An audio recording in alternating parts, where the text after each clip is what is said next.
ಈ ಬಸವ ಕಲ್ಯಾಣ ವಿಧಾನಸಭಾ ಮತಕ್ಷೇತ್ರದೊಳಗ MLA ಶರಣು ಸಲಗರ್ ಇದ್ರೆ ಒಂದು 10% ನಡೆಯಲ್ಲ. ನಾನು ಎದುರು ಸ್ವತಂತ್ರ ಅಭ್ಯರ್ಥಿ 90% ನಡೀತಾ ಅಂತ ಹೇಳಿ ಹೇಳ್ತೀರಿ. ರಹೀಂ ಖಾನ್ ಅಂದ್ರ ಯಾರು ನೀವು ಸಚಿವರು? ನಿಮ್ಮಂತವ್ರ ಸಚಿವರ? ಕಾಂಗ್ರೆಸ್ನೊಳಗೆ ನಿಮ್ಮಂತವ್ರು ಇದ್ದೀರಂತೆ ಧೂಳಿ ಪಟ ಆಗತ್ತೀರಿ. ಈ ದೇಶದ ದೊಡ್ಡ ದೊಡ್ಡ ರಾಜ್ಯಗಳು ಮಧ್ಯಪ್ರದೇಶ್, ಉತ್ತರ ಪ್ರದೇಶ್, ಬಿಹಾರ್, ಮಹಾರಾಷ್ಟ್ರ, ಈ ದೇಶದ ಬೆನ್ನೆಲು ಬಿರ್ತಕ್ಕಂತ ಎಲ್ಲ ರಾಜ್ಯಗಳಲ್ಲಿ ನಾವು ಆಡಳಿತ ಮಾಡ್ಲತ್ತೀವಿ.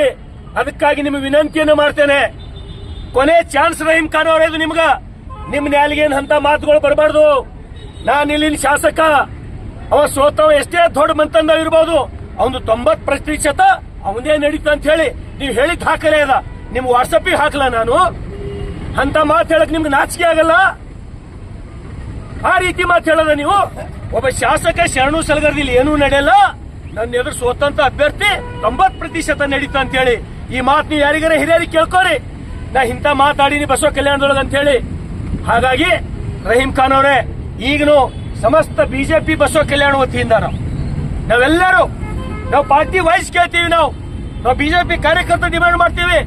ಹುಲ್ಸೂರ್ ತಾಲೂಕಾ ಏನದ ಬರ್ತಕ್ಕಂತ ಬೆಳಗಾವಿ ಅಧಿವೇಶನದ ಪೂರ್ವದೊಳಗೆ ನೀವು ಒಂದು ವೇಳೆ ಪಟ್ಟಣ ಪಂಚಾಯತ್ ಡಿಕ್ಲೇರ್ ಮಾಡಿರಂದ್ರ ನಿಮ್ದು ಪ್ರತಿಕೃತಿ ಮಾಡಿ ದಹನ ಮಾಡ್ತೀವಿ. ನಾವು ನಿಮಗೆ ಸಚಿವ ಸಂಪುಟದಿಂದ ಕೈ ಬಿಡ್ಬೇಕಂತ ಹೇಳಿ ದಹನ ಮಾಡ್ತೀವಿ.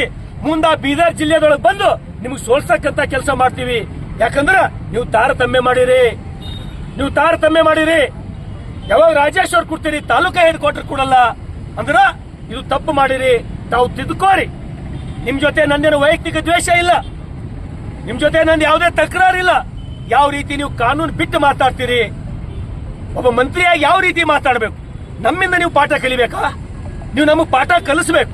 ಸೀನಿಯರ್ ಬಾಸ್ಟ್ MLA ನೀವು ಈ ಜಿಲ್ಲೆಯೊಳಗೆ. ಅದಕ್ಕಾಗಿ ದಯಮಾಡಿ ಆ ಹುಲ್ಸೂರ್ 100% ನಾನು ನಿರೀಕ್ಷೆ ಮಾಡ್ತೀನಿ ರಹೀಂ ಖಾನ್ ಅವರೇ. ನಿಮಗೆ ಕೈ ಜೋಡಿಸಿ ರಿಕ್ವೆಸ್ಟ್ ಮಾಡ್ತೀನಿ ರಹೀಂ ಖಾನ್ ಅವರೇ.